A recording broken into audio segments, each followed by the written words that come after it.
Hello, hello. Welcome to this edition of At the Mic. I'm your host, Keith Malinak, and I appreciate you making time and joining us for this Thursday afternoon, our deep dive of the week. And oh my gosh, we have some stuff to discuss. You may think on the surface, what do you mean we have a lot to discuss? This is a show dedicated to election fraud and seeing if our elections are secure. Everything seemed to go pretty well for us just over a week ago.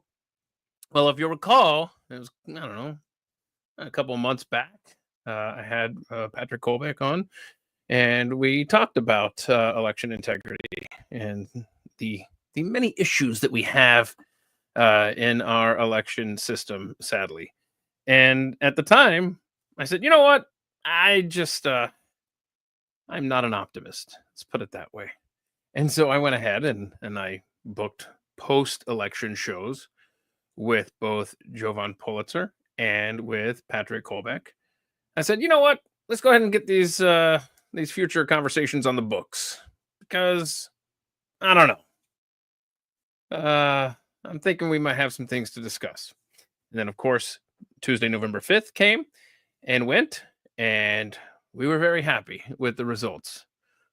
But I think we could be a whole lot happier, specifically as it relates to the United States Senate.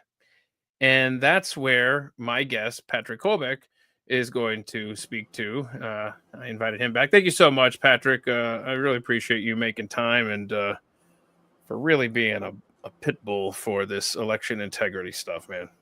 Well, I appreciate it. Yeah, we got him by the ankles, and we're not letting go until we get an election system worth crowing about. And we're not there yet, as you can see with what's going on with these U.S. Senate results.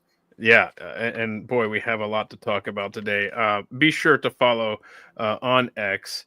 I think it's at PJ Kolbeck, if I'm not mistaken. Okay, at PJ Kolbeck. He is, man, you are constantly, like you just said, you got him by the ankles and don't let him go. You're posting great information that people need to familiarize themselves with, whether it's some sort of analysis or an article that you link to or whatever, just some great stuff that you post there.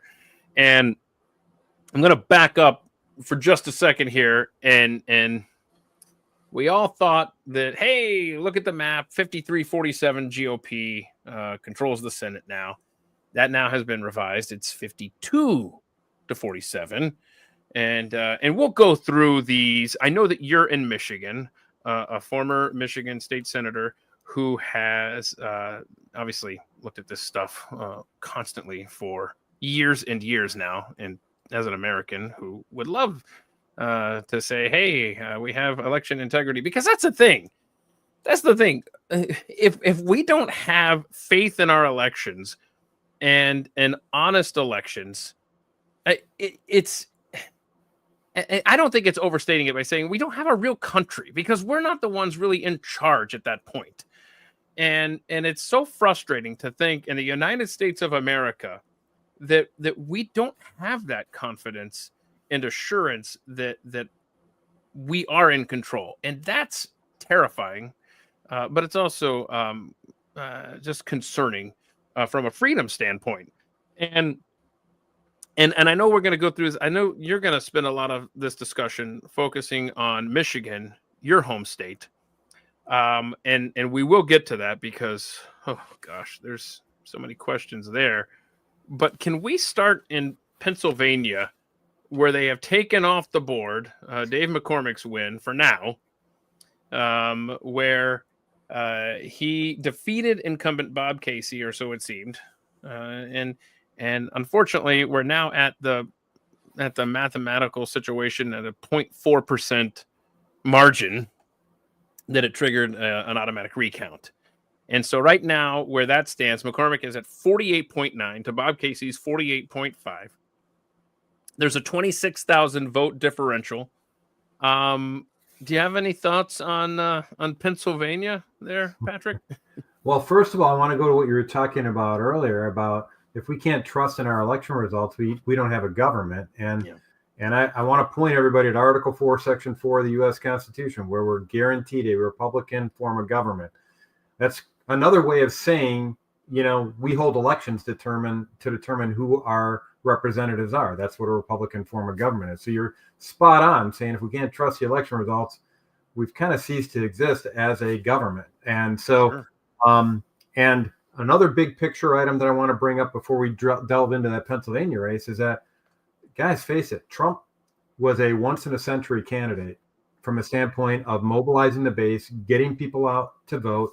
And if we don't fix our election system in the next 2 years, I say 2 years, I know he's serving 4 years, 2 years, because that's when we think we're going to be able to maintain control of the House for at least 2 years. We have to do some serious action. We need to do it quickly, because all these Senate races are just symptoms of problems with our election system. And Pennsylvania, as you said, is a case in point. They triggered the auto recount. We thought that it was already in the victory column associated with it. Trump won Pennsylvania, which surprised a heck of a lot of people from the get-go. But for some reason, they're really having a tough time covering and counting the ballots around these Senate races, which is very unusual. Here you've got every other race in the state, and a statewide race is already determined across the board, not just in Pennsylvania, but in all the other states we're going to be talking about with the battleground states. And I want people to understand that it's not like there's a separate ballot for a U.S. senator, another ballot for president and attorney general and all that kind of stuff. It's the same ballot. So if they've already counted them for the other races, why are they having such difficulty counting them for the U.S. Senate? And the answer is pretty simple, is that they're fudging the numbers and they're playing games with this. And that we tolerate this is enraging, right? But I mean, the nation, in general, we just 2026. We'll focus on that. Right. It's like we're barely even paying attention to this, to the House and Senate races.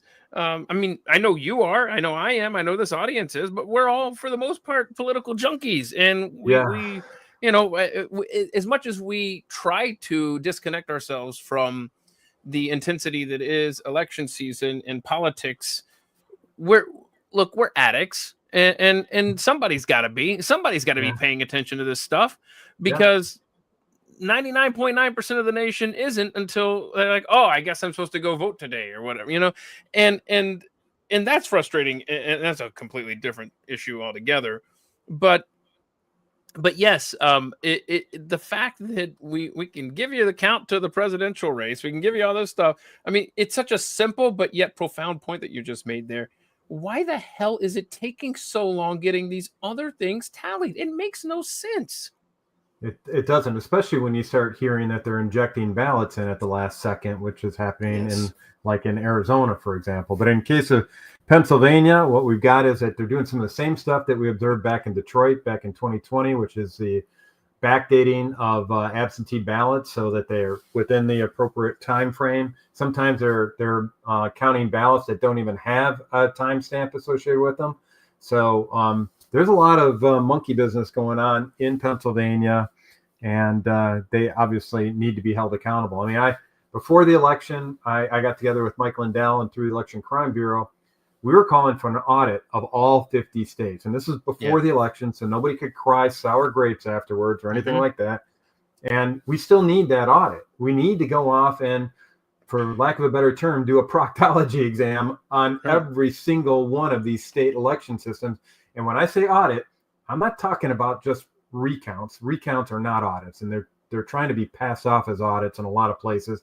That's not the case. You need to look at your voter rolls. You need to look at the voting history, i.e. the poll book data that's out there, and seeing who actually voted and seeing if they're real people and if they really actually submitted a ballot or not, or if they had a ballot submitted on their behalf illegally. That's called identity theft. And then also probably one of the most nebulous parts of the election, and it should be actually the most transparent part, is the chain of custody around the vote tally itself. And before the show, we were talking about an organization called Edison Research. And when we delve into some of the Michigan discussion, I want to delve into that a little bit more. But I'll tell you right now, we need an audit of this complete chain of custody in all 50 states, including Pennsylvania. Yeah. I saw a thing where talked about the injecting ballots, like there was 40,000 dumped at one time. I mean, it makes no sense. And I think another anomaly there in Pennsylvania that you pointed out, that remember early on election day, we got reports that machines weren't working and there were long lines and all sorts of stuff. Court orders. I don't even. How does this? I mean, when? Okay, we got to get the machines out of our elections. Yes, exactly. Just gotta get them out. Almost every anomaly points back to these stupid electronic voting systems. Think about that. Like, if we have advanced... And I'm a techie. I like technology. I like information technology. Just they are the least transparent things you could think of for running an election. And so for that reason alone, we need to get rid of them.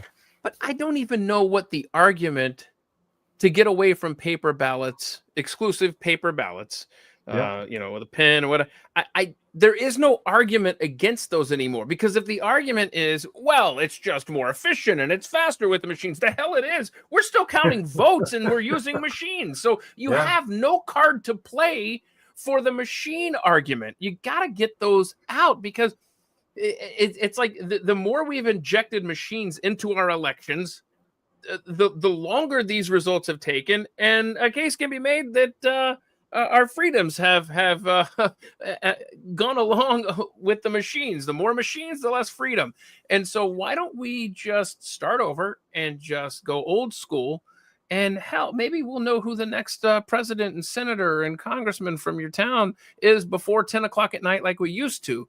If you talk about all of the gains that we've made since I was a kid, I grew up in the 80s, and I remember it was paper ballots, and that was all it was. And my parents would go, and I'd get to hang out in the booth, and it was so neat, And they did a little punch thing, and then we were on our way. We're done. Okay, so that was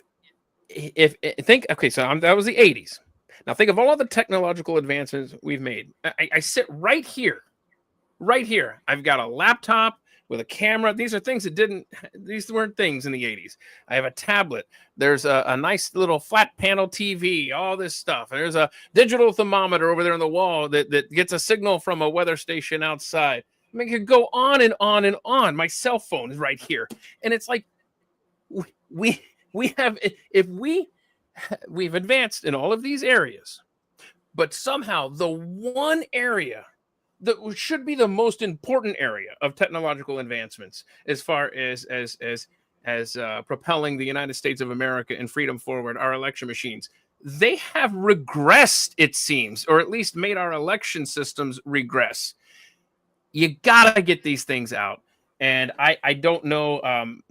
We let the states run their elections. But I just think you need to rip that Band-Aid and somehow just start over and just go back.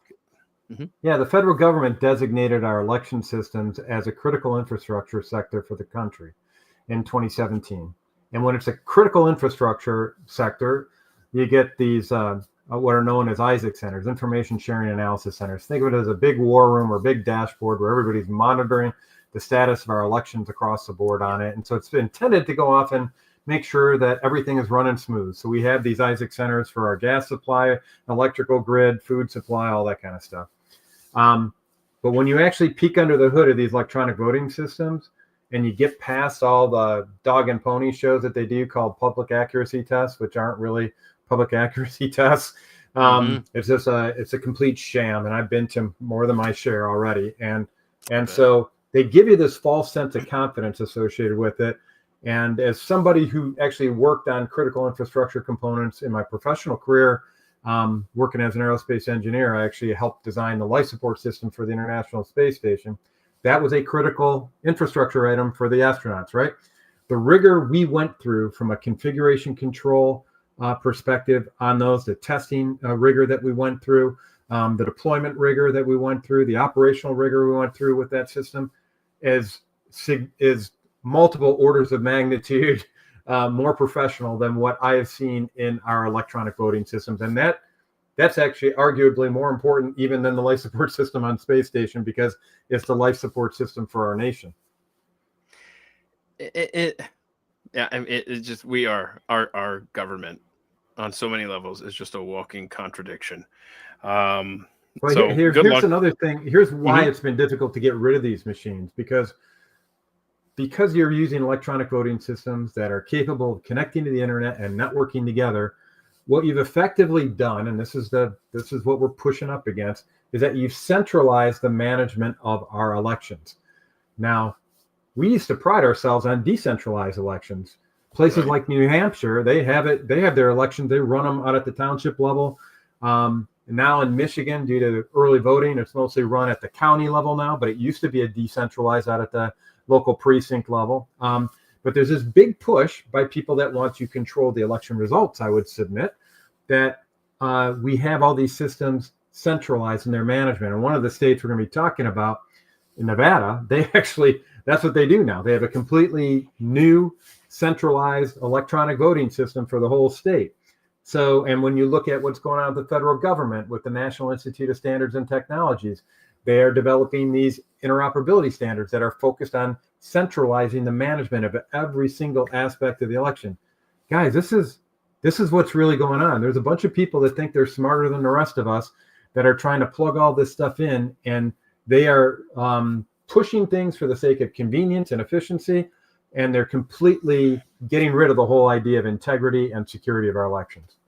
Yeah, ladies and gentlemen, teach your kids to despise the word centralization. Yeah. Okay. Yeah.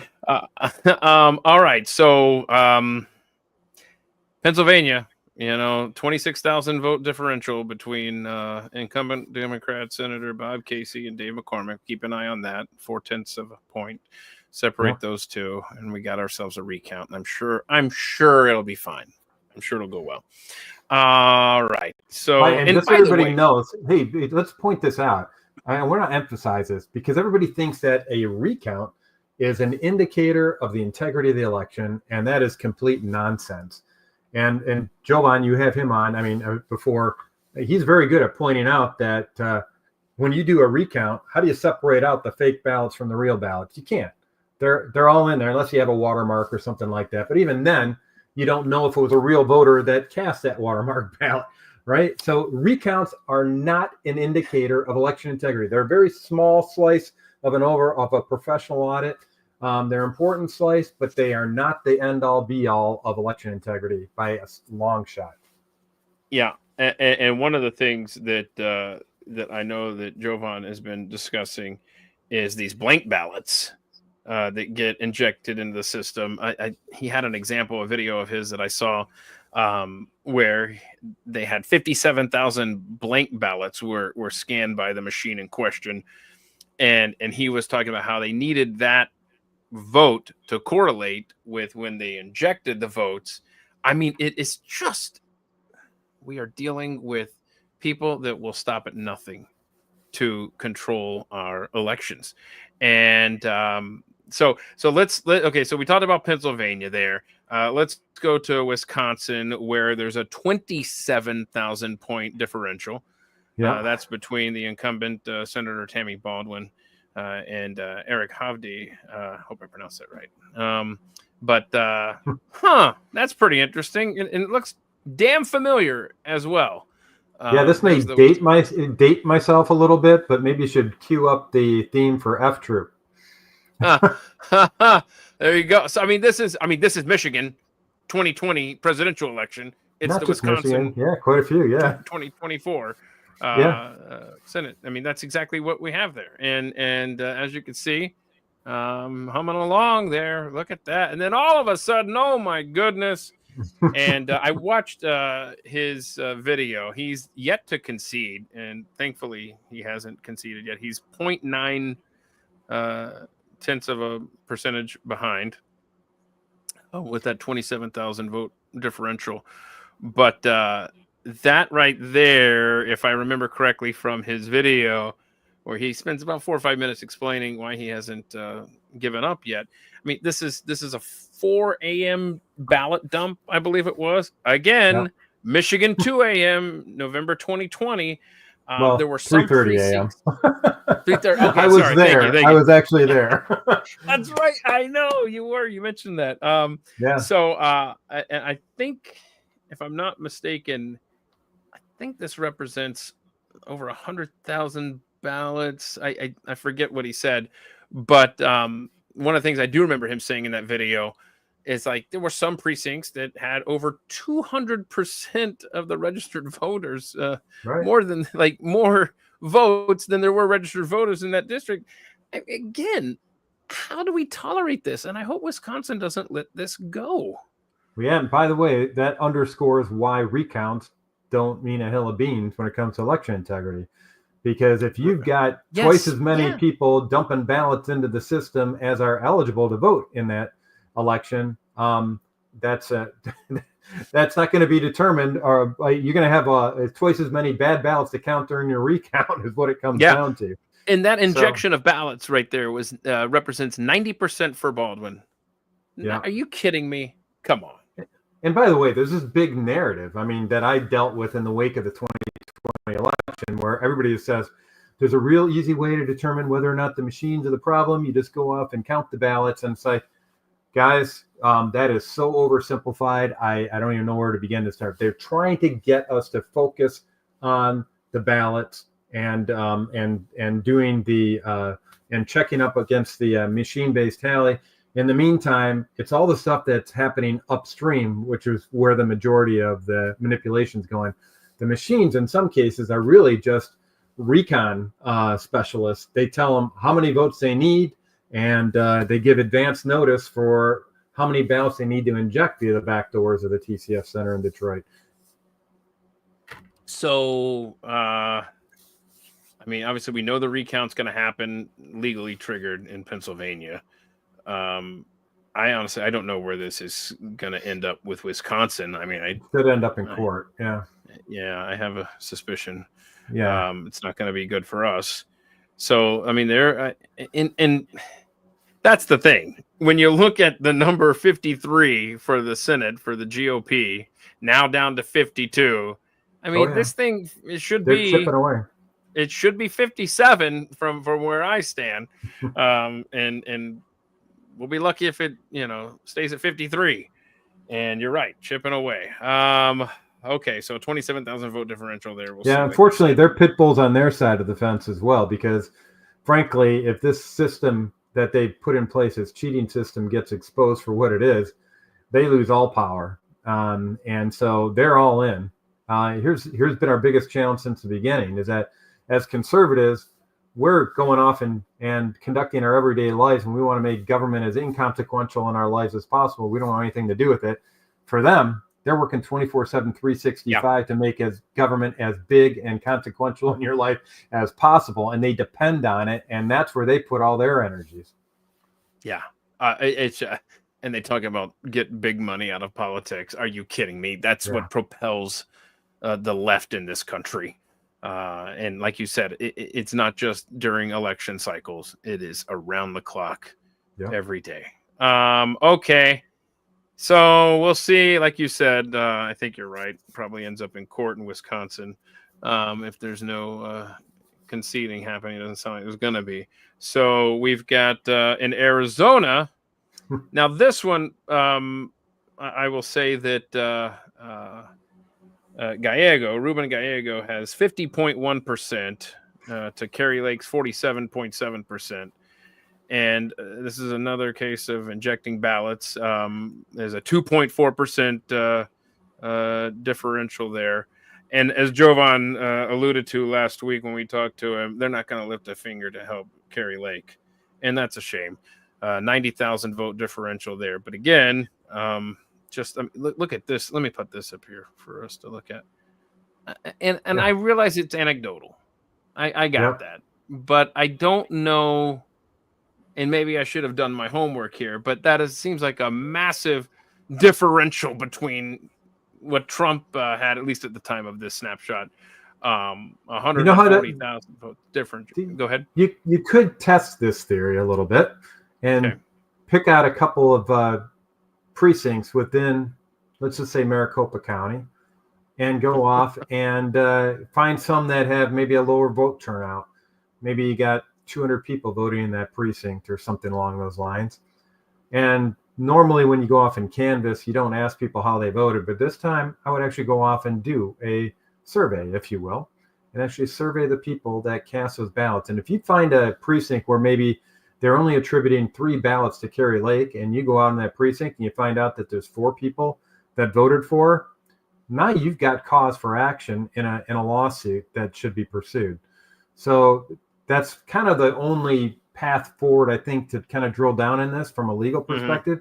You got to do some legwork out there in Maricopa, find a couple of precincts ripe for that kind of canvassing effort, and see if you can highlight any anomalies.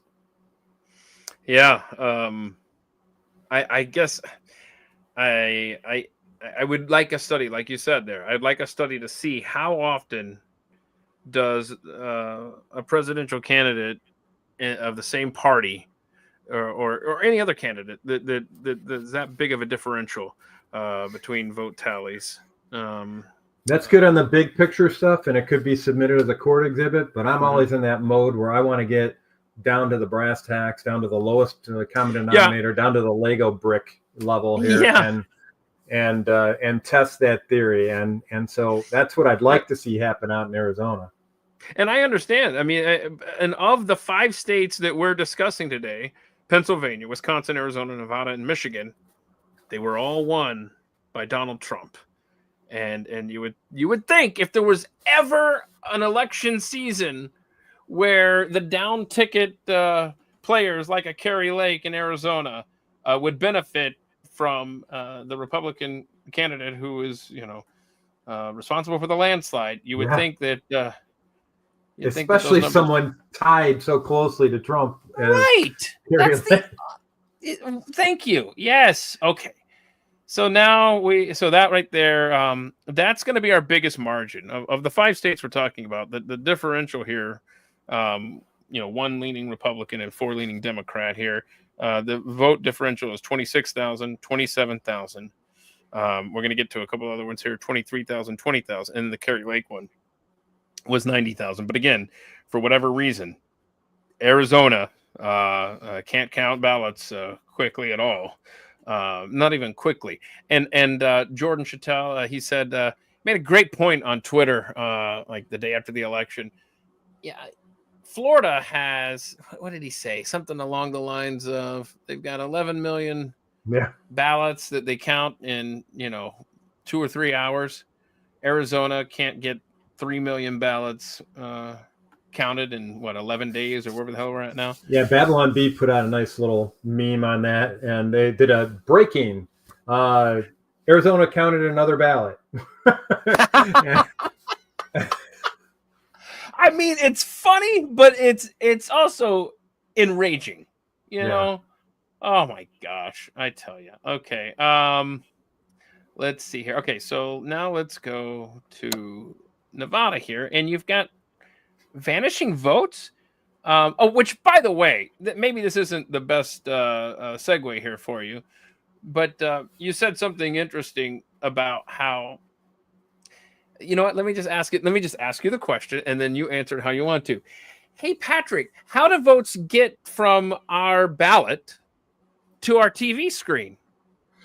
Yeah, that's probably one of the biggest mysteries in our election system, and it should be the most obvious part of our election system, right? That's when and that goes back to that centralization discussion. All that centralization pushes that process behind the Wizard of Oz's curtain, and we need a big Toto to pull it all back and show us exactly what's happening, because the ballot bone's connected to the tabulator bone, connected to the township server bone, connected to the county bone, connected to the state bone, and then things blow up from that point forward. And you could say in between there as well, because there's a bunch of intermediaries like Clarity Systems or No Ink. You've also got a Clarity System, by the way, is also known as Cital, which is a company based in Barcelona, Spain. So they're right in the middle of this vote tally chain of custody. And then you've got 2 organizations primarily that provide the election night reports to media outlets like the New York Times and Fox News and CNN. And that's the Associated Press and a company called Edison Research. And just to kind of put why this is so squirrely into context for all your listeners, Edison, when I got hired in by Mike last year as part of Lindell Management, one of the first things I did was go off and put out a request for quote out to Edison Research so that we could get access to the election night reporting services that they were providing to other media outlets. And I put a read receipt on that RFQ, and it got circulated through 4 or 5 different people in Edison Research, which ostensibly, by the way, is a for-profit company, right? And I gave them a fully qualified lead that was interested in paying for their election night reporting services. They didn't have to expend any sales and marketing dollars to go off and get to me. I approached them. And you know what? They never provided a quote. They were never interested in that. And I've heard in the rumor mill that Edison Research is tied to the CIA. I don't know if that's true or not, but I'll tell you, a for-profit company would be typically, as somebody who's been in industry for quite a few years, would be very interested in working a quote for a qualified lead like that. So there's something very suspicious between point A and point B in our vote tally chain of custody that needs to be investigated. Yeah, and what we're looking at here is on November 7th, these mail-in ballots, like just for example, Clark County had 435,984. Well, lo and behold, when we get to the next day, November 8th, now we're down to 407,664. We've lost 28,320 votes, and down here at Washoe County, you lost 549 votes, but grand total votes that have just vanished from one day to the next, 26,902. So 30,000 votes. Poof. I don't know. I guess we carried the one on the wrong. Yeah, let's be careful about calling those votes necessarily. I would call them ballots, right? Ballots. So no, this gets into different elements of the election record chain of custody. So when I talk about Edison Research and election night reporting, that's the actual votes and the vote tallies. What you're seeing here is actually the data you would find in a voter history report. So in order for an election, in order for you to believe the results in our election systems, which require secret ballots, you've got a ballot, and then you've got a poll book that is typically a precinct-specific extract of the state's qualified voter file. That poll book shows you how many ballots have been issued. The vote tally is the overall vote tallies based on the ballots that were issued. And if you see a number of vote tallies that are higher than the number of ballots issued, that's a little bit of a red flag, right? That means somebody's just injecting vote tallies directly in the system. In this case, what you're seeing is that people are actually deleting votes or deleting ballots effectively before they even get into the tabulator. If I were to look at this, and that's a little bit different investigative threat, if you know what I mean. So this is getting into the poll book data and the voter history data, and the vote tally data is the Edison Research stuff on the election night reporting. So they're kind of two sides of the same coin. They should agree with one another. They should tell the same story. But I'll tell you, in Detroit in 2020, they refused to certify the election in Wayne County because 71% of the absent voter counting boards in the city of Detroit were unbalanced, which means that the number of ballots issued did not equal the number of ballots that were counted. Let me just point this out just for the sake of factual comments here. The Sam Brown seat where he trails in Nevada by 1.7%, it's a 23,000 vote differential. So it's 47.9 to 46.2. It's 23,000 votes. Oh, wait. How many votes are deleted there? Almost 27,000. Yeah. Just want to point that out. Yeah. Okay. No, you're spot on with that assessment. And by the way, Nevada just went to a new centralized voting system. And they were just testing it out for this election. And it featured all kinds of voters being assigned to the wrong precincts and all that kind of stuff. So this is top-down state management of an election system at its finest. I love it. Maybe just think about that. By both sides, left and right, the most consequential election maybe in the country's history, certainly in the last century. And that's the election we're going to test out our new centralized voting system. And we're not going to wait until, we've got a handful of mayors and a dog catcher, something like that on the ballot. No. We're gonna do it during the Super Bowl of elections. That's when we're gonna test it out. Give me a break. All right. Now we come to your home state of Michigan. And my goodness, it's what's her name? Elisa Slotkin? Alyssa Slotkin. Right? Yep. Alyssa. Okay. And then Mike Rogers. Right now it's a 48.6 to 48.3. It's a 0.3 differential. Less than 20,000 votes. And oh my gosh, look at that. Look, when we went from 77% of the votes counted at 3 a.m. to 98% of the votes counted 6 hours later, that is quite a jump for Miss Slotkin. Yeah. It just, come on. Obviously, the poll workers were drinking a lot of Mountain Dew between 3 a.m. and 9:26 a.m., so that sped things up quite a bit. Sure did. So, but that's not the only anomaly.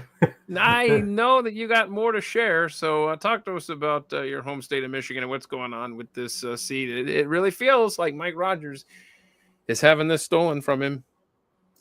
Yeah, and it's a miracle it wasn't stolen from President Trump. And when I saw Michigan go red for Trump, I honestly believe that the only reason Michigan went red for Trump is because Wisconsin had already declared that or got him over the finish line prior to that. Because I'm seeing evidence that they had some votes in a holding pattern in Michigan that they wanted to deploy, and the fact that Wisconsin already put him over the threshold kind of got him to hold back. They figured it wasn't worth the risk, huh? Yep.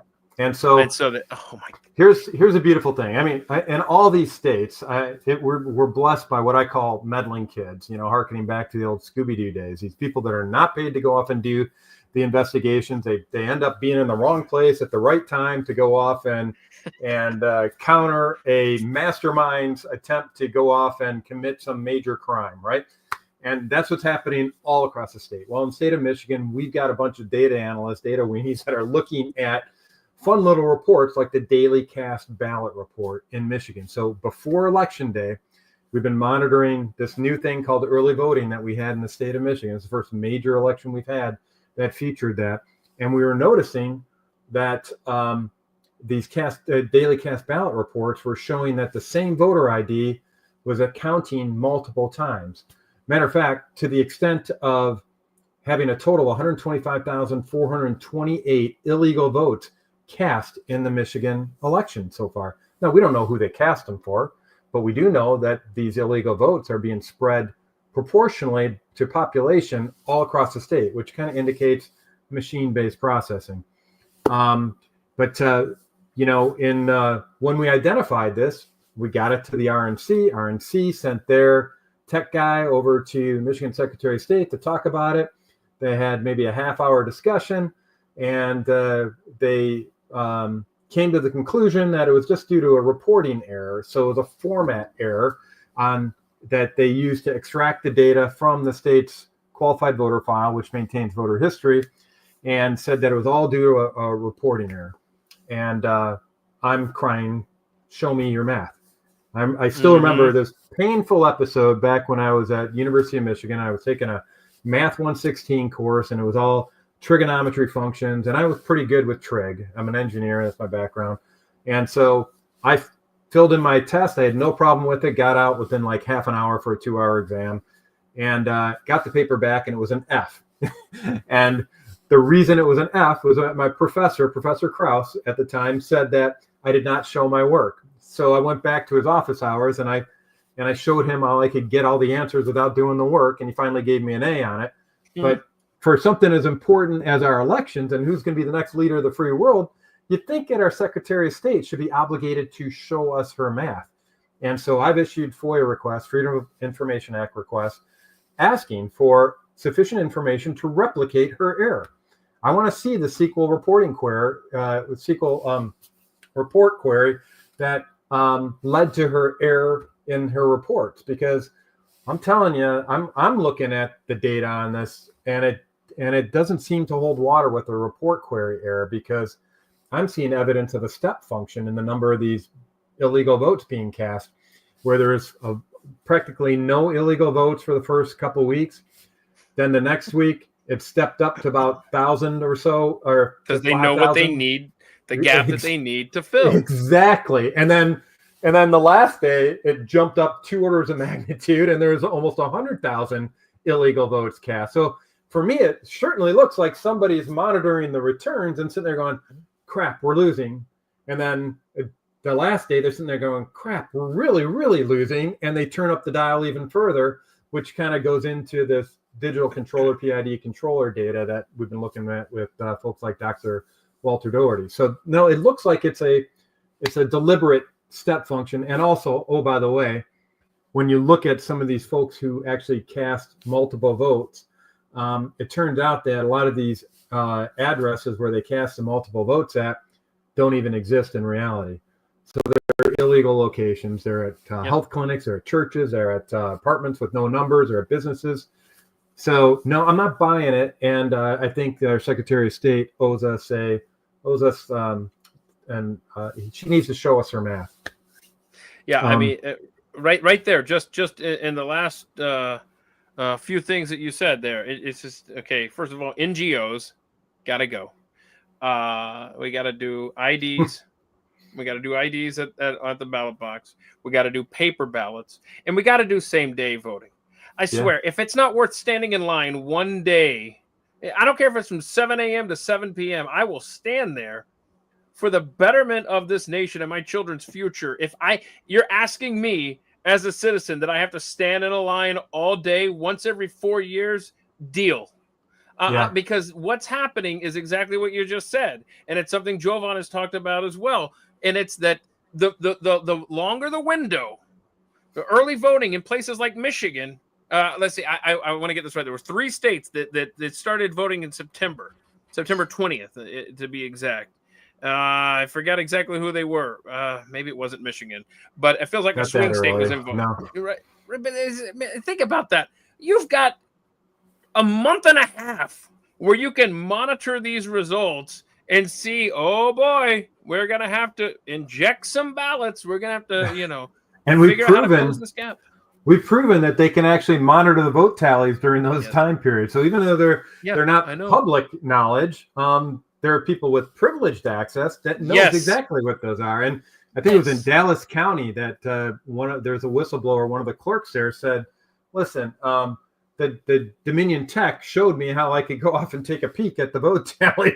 And I know in Detroit that they had something called an interim tape that they would print out every day after early voting shifts were done. So no, these guys, they know what the tallies are. And when you know what the tallies are, you can pull what happened in Wisconsin in 2020 in Justice Mike Gableman's report. He highlighted how this Brooklyn attorney, John Michael Marcus Rubenstein or something like that, I can't remember, how he was going off and ordering pizza, i.e. ordering ballots to inject into the Green Bay, Wisconsin vote tally based on what the vote returns were. That's how it's done, guys.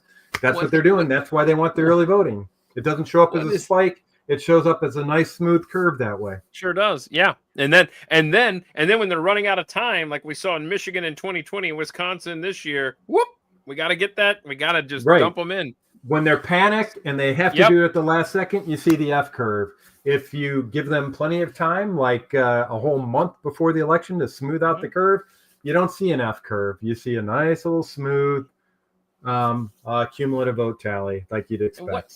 What is it with pizza being used as a code word, by the way? Oh, I know why. It's because back in the early days of the election, folks like myself, when we get on YouTube, we couldn't say the word domino or Dominion. Yeah. We couldn't say the word ballot. Right, it would automatically be censored by the algorithm. So we had to say Domino's for pizza and for the Dominion, and we had to say pizza for the ballots, and which is another whole.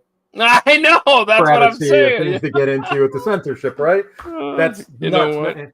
And by the way, it wasn't limited to the voter history. So this is an example of the votes deleted you showed earlier. Yeah, I got it. Give me here. Let me get it on the screen here. actually issues with the actual election night reporting of the vote tallies too.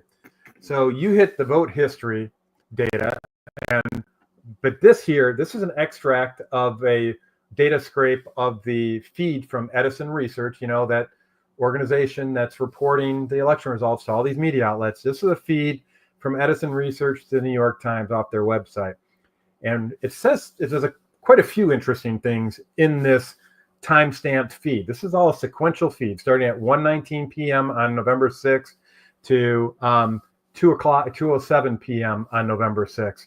And what you'll see is that, first of all, the same cumulative vote tally appears at 1:19 that appears at 2:07, but in between, there's a whole bunch of shifting of the votes that happened, starting with a major deletion of votes. And I don't know if you can get over to the right just a little bit, because that's where big numbers come in. I can zoom out here. Yeah, there you go. At that 1:48, you'll notice that good old Mike Rogers apparently was feeling very generous at that time, because he gave away 171,757 of his votes. Slotkin, who wasn't as generous, only gave away 90,693.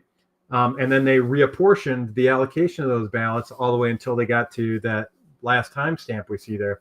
What that resulted in was a net growth for Slotkins of 80,000 in the vote margin. And by the way, that race is decided by about 20,000 votes right now. So not only is there 125,428 illegal votes already cast in this election, we already know that there's unexplained negative vote decrement in the vote tallies of over 80,000 votes. So those two anomalies themselves, if I were Mike Rogers, I'd be screaming bloody murder and saying, I need an explanation for both of those that passes the sniff test. And to date, nobody's given any explanation for that. I mean, you see something like that, and you know that they know that we know. Does that make sense? Yeah. You know that they know that we know, but yet they still do this because they know they're going to get away with it every damn time. That reminds me of a Solzhenitsyn quote. You know what that is? You ever heard that one? Alexander Solzhenitsyn?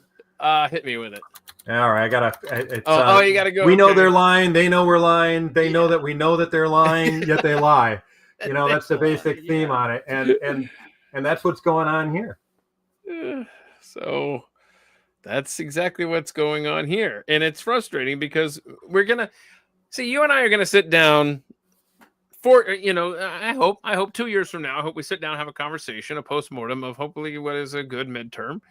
But we're going to have a conversation, whether it's 100% good news, 100% bad news, whatever. But we're going to have something to talk about every election cycle, 2026, 2028, 2030, and so on. And that's so frustrating because this stuff doesn't get fixed. It's like whack-a-mole. Even if there is some sort of tweaking here that gives us a little bit more integrity, then we got 3 other things popping up over here. Or in this state, we might get this state on lockdown, but now we got this one. I mean, the greatest thing, I contend, the greatest thing to come out of the 2000 election for Florida's embarrassment on the international stage is they're not an international embarrassment anymore. What that was a signal to people like George Soros. Well, that came a couple of cycles later. But the point is, you saw how important these getting involved in these states were. In Florida, to their credit, they got their elections on lockdown so that they're no longer the epicenters of the cheat, like in Arizona or in Michigan or a Wisconsin. And it's just, you see something so obvious like this, and you can't believe it, that we're going to be having a conversation about Michigan in 2 years and 4 years and so on. It's just frustrating as hell. Well, Florida, actually, I think they adopted an election integrity workforce or task force that is actually going through and auditing and looking at the elections for anomaly real time. So they take it very seriously. They treat it like a critical infrastructure component, and hats off to them. They came a long way since the Brevard County dangling Chad days. And when you when you go back and find that clip that has been tried to get scrubbed from the internet, and you can find it on Twitter now under the new ownership of Twitter, if you will, where Hillary Clinton is introducing George Soros, and Soros comes up there and he talks about how he understands, how he needs to get involved. And he's saying, now I see how U.S. elections work. It's state by state. And then that leads to the SOS project, Secretary of State's, that he has helped get elected in state after state. I believe yours is one of those dominoes that fell, Michigan, under his influence. And it's just, they are so cunning and they're always a step ahead. And it's like okay. And maybe you don't know this. I'm going to just throw this out there and see if you have any information. Is the incoming Trump administration, is the Republican National Committee, are they showing any interest whatsoever in these Senate states that you're aware of? Some of these controversial photo finishes? I've been in discussion with some of the people that were there, and there's some division inside the inner circles up there as to whether or not they should be pursuing this or not. A lot of them are in that mode saying, okay, we got through it this time. Let's just keep moving on. We don't want to make waves there. But there's other folks that would be more aligned with my attitude on this. That said, no, we got to get to the bottom of this, and we got to get to the bottom of this now. I think one thing we have in our favor is that, and this is something I don't have right now. I don't have a path to go off and do criminal investigations into these activities in Michigan. I've got a rapidly partisan Michigan Attorney General in Dana Nessel. I've got all the Department of Justice prosecutors, both the west side of the state and east side of the state, are all,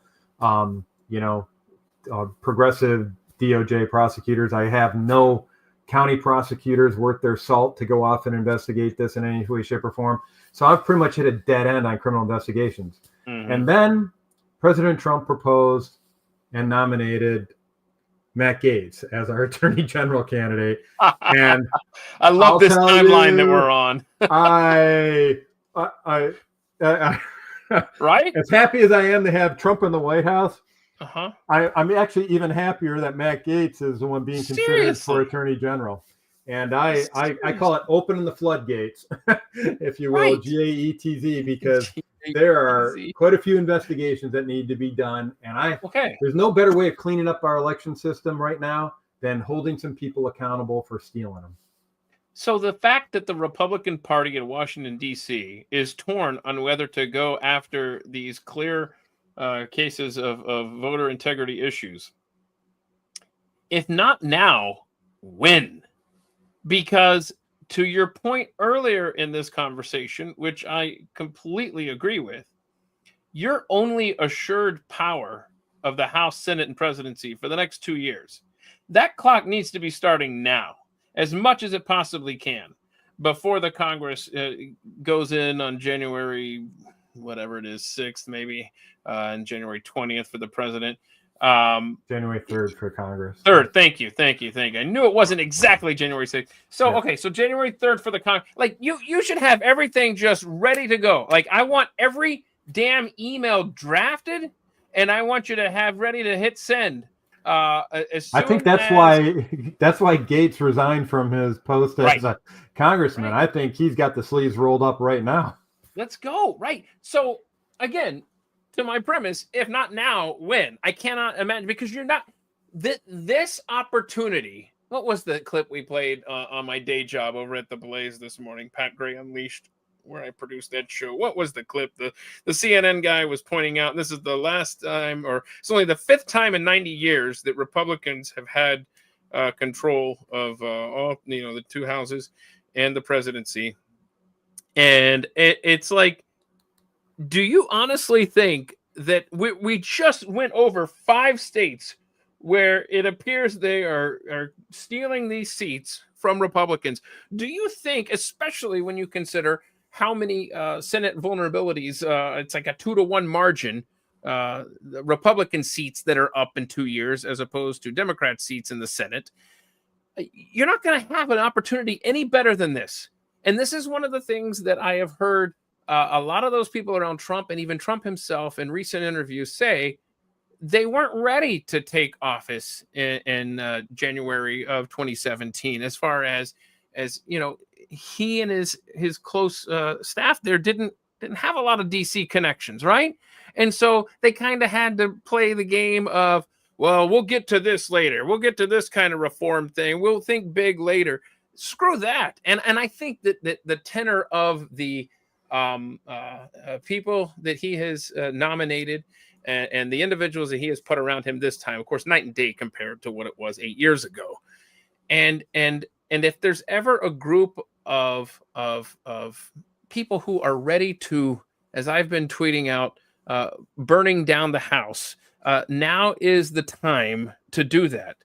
And you've got to take this bull by the horns, because this is probably the only chance for the next century that you're going to have an opportunity to make such big change like this. And I would hate to see this squandered. I think they're actually doing that. I mean, all the indications that I'm seeing are showing that now they're rolling up the sleeves and getting running right now. And by the way, there's another X factor, pardon the expression, on this too, with Elon Musk and Vivek Ramaswamy and their DOGE. They've actually got a time box on their Department of Government Efficiency. I mean, it expires on July 4th, 2026. So it's going to be a nice little optic, if you will, to kind of incentivize all the other arms of government when these two entrepreneurs get into the mix and start slashing X and Y and Z and ABCD across the board, and they achieve all their objectives right away.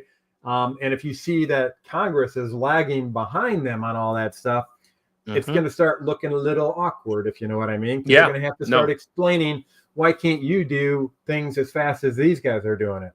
And so that's kind of I think our ace in the hole, or whatever. I think. I like that self-imposed timetable there. Yeah, absolutely. Because I was originally concerned when they said, okay, the way we're going to fight government bureaucracy is by adding another department. And this was before it was time box and it was going to, set to expire, right? I was going, that's the pure government solution to how to get rid of bureaucracy. But now that I know what the bigger picture is here, I'm pretty excited about it.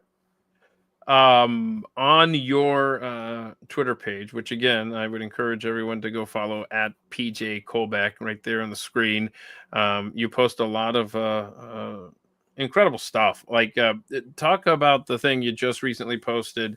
I think it was titled "Interested in Knowing Where the Missing Votes Went," because that's been a lot of discussion since last Tuesday night as the massive vote differential. Which, by the way, and I'll get back to this and let you explain this.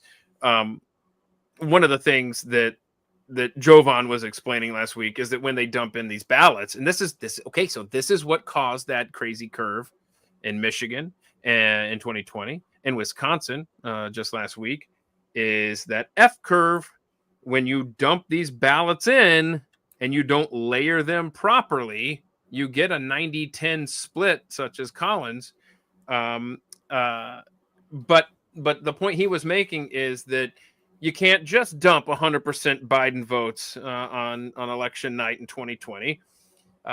You've got to layer it, and you've got to actually put in some, fake Trump votes as well to kind of mask what you're doing with the more overwhelming Biden votes. So, if you inject, if you looked at, and I don't have it in front of me here, but just going off memory, maybe you can help me or someone in the chat there. Trump in 2020 ended up with a grand total of, I think, 74 million. Is that right? About votes? that. Yeah. Okay. And 81 million for Biden. Yeah. You're right. So Trump this year did better than 4 years ago. I thought he was down a little bit, wasn't he? Or it was on. It was in the margins. Well, I want you to check that, please, because I think to my point, the same, if I remember. Vote totals, please check that for me, and because the point I was going to make is that he actually did better, and that was after the crazy 2020 scheme where they dumped in the fake votes both for Trump and Biden. Obviously, more so for Biden. So I don't have the tallies here in front of me, but I was relieved when I saw that number was bigger for 2024, and I thought, Look at that, even better. But it's neither here nor there. Okay, so talk to us about that article that you posted. Interested in knowing where the missing votes went. Yeah, a friend of mine put that in and just like you were talking about, did a count of or a comparison of what the 2020 vote tallies were versus the 2024 vote tallies, and trying to identify where the heck are these 15 million missing votes that were out there. And it turns out they were all pretty much in Democrat-controlled states. The only exception to that was in Arizona, which it seems to be an exception on on so many levels right now. But with the exception of Arizona, all the states that lost or showed missing votes, Harris won in 2024. They were all Democrat Party controlled, except for Arizona. They were all sanctuary states, featuring sanctuary cities and millions of illegal voters. And none of these states require voter ID to vote. So that was kind of a common denominator that they came up with in this analysis. I had pursued a slightly different thread in Michigan, where I highlighted that I didn't think that the best, I think one of the best explanations for the loss of these 13 million votes is that they never existed in the first place. And in support of that assertion, in Michigan, to this day, if you were to go off and submit a FOIA request for the voter history data that's stored in our qualified voting file, this data is supposed to be maintained for a period of no less than 5 years. If you were to go off and ask for that data from our Michigan Secretary of State, you will find that there are over 350,000 fewer voters in the 2020 election than ballots cast. And that's in a presidential vote margin of 154,188. So last time I checked, 350,000 is greater than 154,188. So these were all fake voters in the first place. And we're seeing evidence of this in cities like Detroit, where we know for a fact now that someone is gaining access to the state voter registration databases, inflating them with a bunch of fake ghost voters before the election, and then taking and deleting those voters after the election. And in support of that assertion, we've got folks on the ground in Detroit that tell us that like 2 months before the election, all of a sudden they start getting a bunch of junk mail sent to these addresses for people that never lived at those addresses. That tells me that these bulk mailers are procuring these address lists from the qualified voter file or state voter registration databases and sending junk mail to these people. And then after the election, they're no longer there, so there's no longer any more junk mail sent to these people. Kind of a nice little scheme here. If I were the bulk mailers, I'd actually sue, because I'm paying for people that don't even exist. But wouldn't that be ironic if that's what brought the whole thing down? Lawsuit from bulk mailers wanting to prove that what they're sending is going to a human being. Yeah, I may stop dumping my bulk mail into the trash can before I enter the house if that happens. Yeah. Oh my gosh. Okay, so that article is posted at PJ Colbeck on Twitter. You tweeted something else out here 2 days ago, and I forgot to mention this to you before we went on the air. But I wanted to see if you wanted to talk about this now, as it relates going forward with our elections. This is your tweet. Alert. Michigan Dems to push national popular vote during lame duck session before Republicans resume control over Michigan House in January. So congratulations to Michigan for at least getting a House going Republican there. The destruction of the Electoral College firewalls will mean that states like California with tax election security will drive the results of our presidential elections. Anyway, so talk to us about that and the larger implications for the national vote if they change the Electoral College like that. Well, first of all, everybody hopefully understands that the Electoral College is put in place for a reason. It's this is before they had any information technology or computers or anything like that.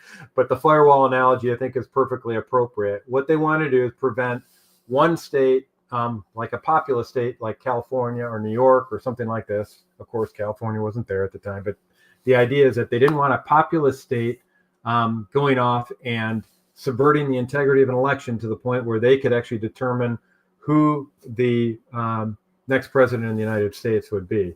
And so they set up this electoral college to kind of set it up so that we really are a federation of states. We're called the United States of America. It's our states that are the basic building blocks for our country. And so there's been this big push to say, no, we don't need this firewall anymore. We should actually get back to the case where it's one person, one vote, and which in principle sounds good until you dig beneath the covers a little bit. And so Republicans and Democrats, unfortunately, have been pushing this concept of this national popular vote, and which would effectively get rid of the Electoral College. And the way that they're doing it without changing the Constitution is through the idea of a state compact.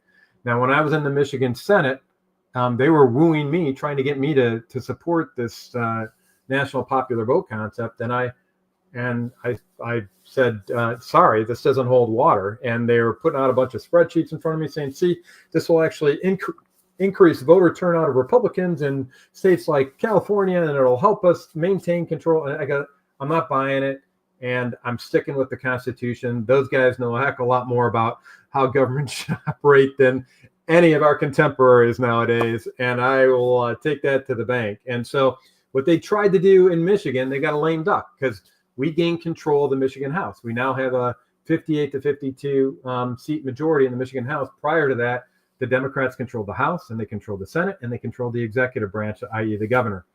And they were just going to start cramming stuff through in lame duck, their last minute Christmas shopping list to get through. And this NPV was on that list of bills that they were going to be pushing through.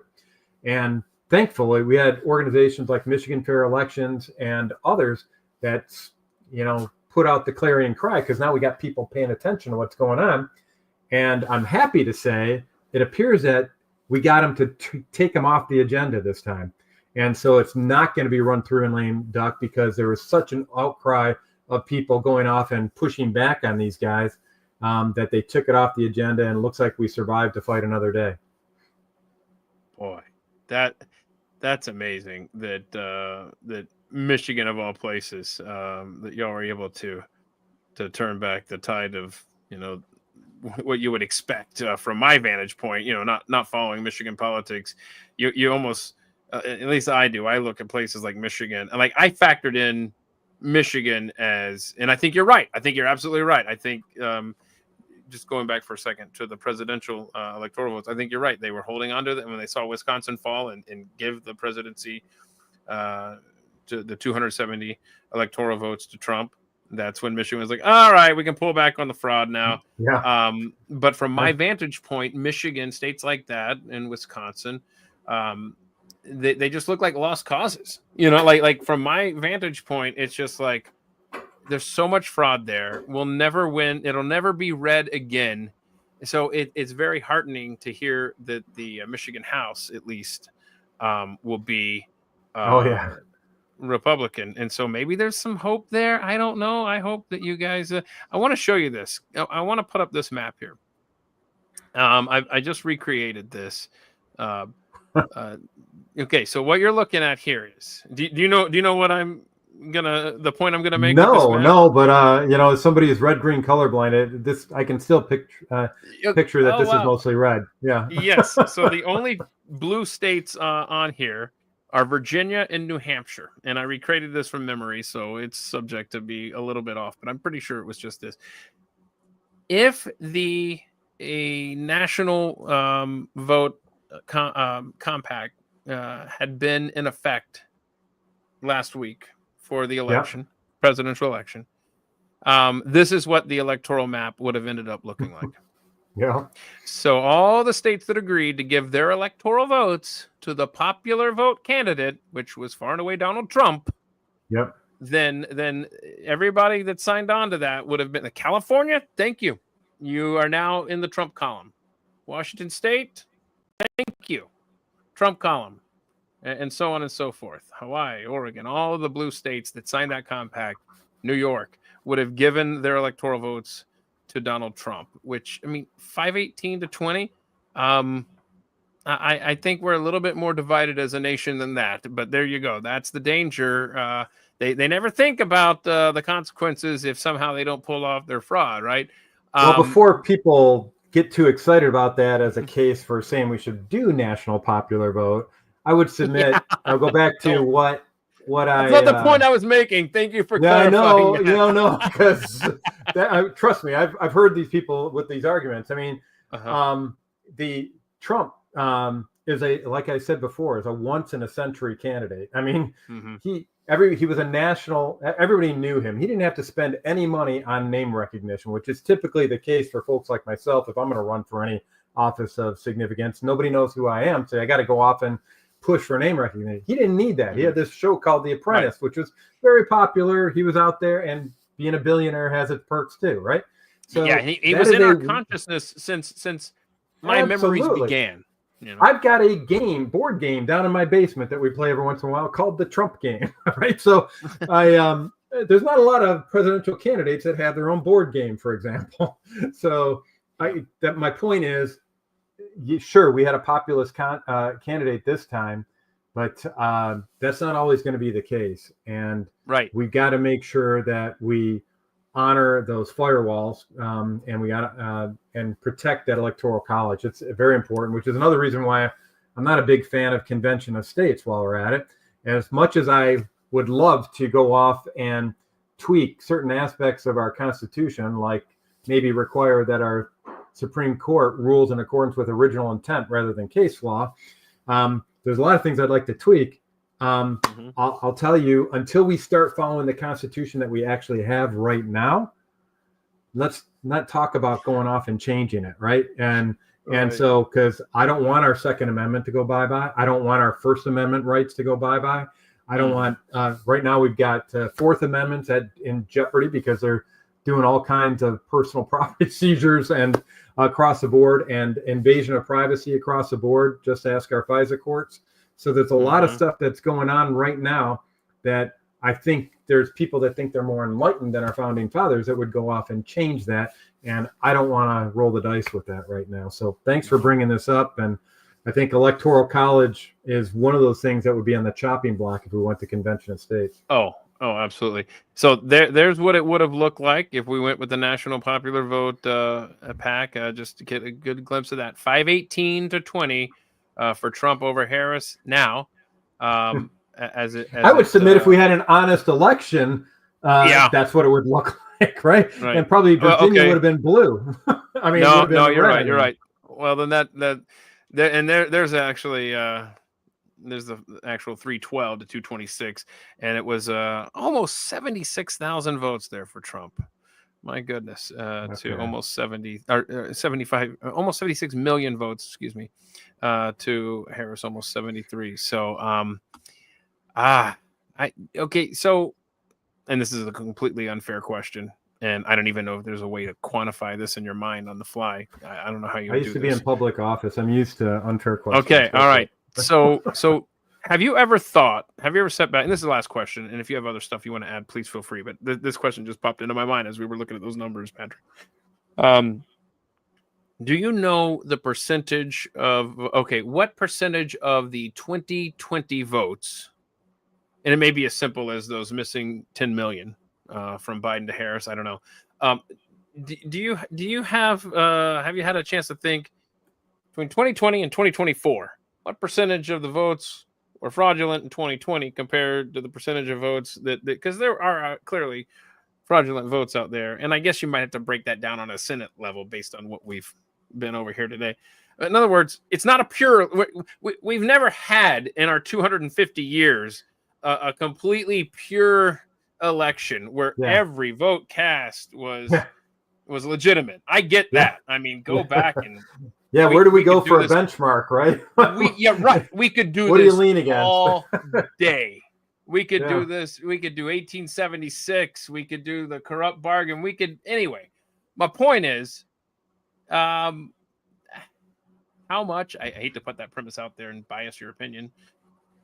How much cleaner was this election compared to 2020? Are we making progress? How about that? No, I don't think it was cleaner. I think in many cases it was actually worse, but we had more of a, when you look at the background, everything that was going on in our society, in our country, I mean, simple things like the price of groceries at the grocery store, price of gas, the woke culture completely out of control. I think who really woke up was the American people, the sleeping giant. They actually started paying attention to what was going on. And I think the fact that Trump was able to pull people in from the Tulsi Gabbard, the Robert F. Kennedy Jr. Wings of the Democratic Party, highlighted that, you know, I was working with a Bernie supporter here on the election integrity. They ran an increased risk of getting exposed for election fraud this last time around, because a lot of the people that would normally support their policy pushes were actually coming on over into the Trump train. So I think that kind of didn't eliminate the risk. It didn't fix the election system and provide any measure of integrity, but what it did is put some checks and balances in it, where they were constantly looking over their shoulder, realizing that we knew a heck of a lot more about their game this time around than we did in the previous elections. And ultimately, I think when you're looking at how to find out what the answer to your question would be, you really only have to zero in on about 15 counties all across the country and do a pretty, give them a detailed professional forensic audit. And I think you'll get to a better understanding of how many of the votes were real, how many of them were false. Okay, so I told you that was my last question. I actually have two more that just came out of what you just said there. Is it oversimplifying it to say we won this because we made it too big to rig?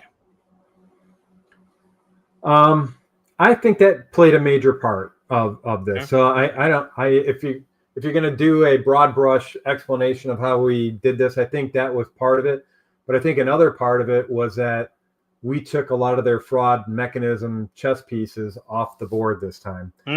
They knew we were watching. So Mike Lindell in particular is highlighting, hey, these machines are bad. They're connected to the internet. If it wasn't for him, nobody would know that, or nobody would even be concerned about that. He hit that real hard. We had other folks highlighting the fact that, like the Catherine Engelbrecht and Greg Phillips were talking about 2,000 mules and the drop boxes and the fraud around them. And which got into the discussion of bound factors and stuff. So I think there was an awareness of fraud coming into this 2024 election that we did not have going into 2020. I mean, I'll say firsthand, as somebody who served on the Michigan Senate Election and Government Reform Committee, I was all bright-eyed and bushy-tailed thinking that as long as people follow the law, everything's going to be hunky-dory. And that wasn't the case in 2020. And I wasn't prepared for the degree of malfeasance that I witnessed as a poll challenger then. We were prepared this time. And matter of fact, if you want to get an example of how prepared we were this time, go out to the electioncrimebureau.com website or go to electionnexus.com. And what we had is people logging incidents of election fraud all across the country. And we were able to map them and develop these heat maps, national heat maps of where fraud was happening. Oh, by the way, the map kind of coincides where you see all the incidents is actually where they were delaying the votes in a lot of cases where we had, so it actually was a pretty good indicator. And that's due to all the meddling kids all across the country that Mike Lindell's pulled together. And they were using his Vocal app. It used to be called Frank Social, but they were using Vocal to post that data. We were in partnership with True the Vote. They have a Vote Alert app that was capturing incidents as well. We merged them all together. And so there was a level of cooperation and partnering in this upcoming election that we didn't have in 2020 as well. Okay, so if we made it too big to rig, and if Donald Trump is a once-in-a-century type candidate, I don't want to be Mr. Negative here, but I think I made it. I think I've made it abundantly clear on this podcast. I am not an optimist. By the way, speaking of that, Glenn Beck is usually pretty darn negative, but I've seen a lot of smiles on his face lately. Oh yeah. So we've had. I'm amazed. I never knew he had teeth before. It was really sweet. That's awesome. So here's my question, and I don't want to end this on a sour note, but it's just what I'm thinking, and that's what I do. I just say what I'm thinking. If Trump is a once-in-a-century candidate, which I agree with your assessment. If this election was too big to rig because we showed up at the polls and they were looking over their shoulders with the fraud, then what kind of hope should we have going forward? I don't want to presume it's J.D. Vance, but let's just say it's J.D. Vance in 2028. I mean, we can't predict the future or what the issues or and the topics on voters' minds are going to be 4 years from now, or even 2 months from now. But it's like, I want to enjoy this moment, but obviously we don't want to rest on our laurels. Are there some action points you can leave us with?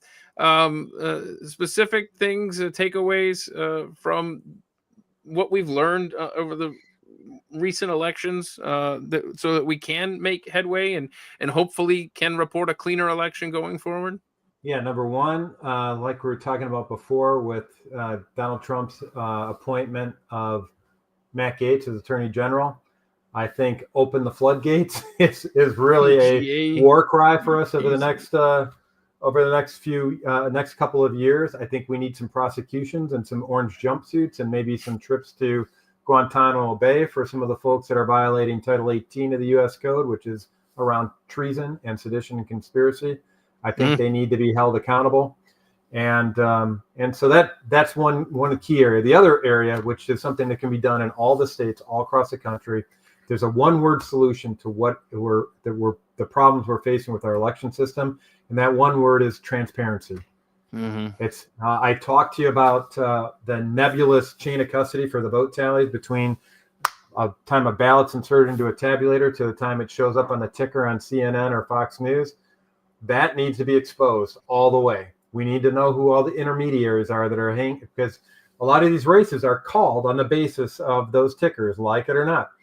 Also, we need to know who's eligible to vote, who's voted. I mean, every one of these voter rolls should be posted online at all these secretaries of state, so we can see all the people, and people can self-police it and do self-quality assurance. When they say somebody has voted in an election, their name should be added up to a list that's printed out on a township website saying, these are the people that have voted so far, so you can validate that they're real people, or that your name's not on there if you haven't voted yet. All that stuff comes down to transparency and the actual tabulation of the vote itself. That this should be a hand count all the time, where you have a Republican and a Democrat, and then somebody holding up a ballot so everybody gets to see it, and they have a little tally that's going on there, a little abacus, whatever the heck they want to do, as long as it's not an electronic voting system, and have it recorded and make it like they do in Taiwan. They have everybody witnessing the actual vote tally itself, so you can see it as it happens, and make that transparent.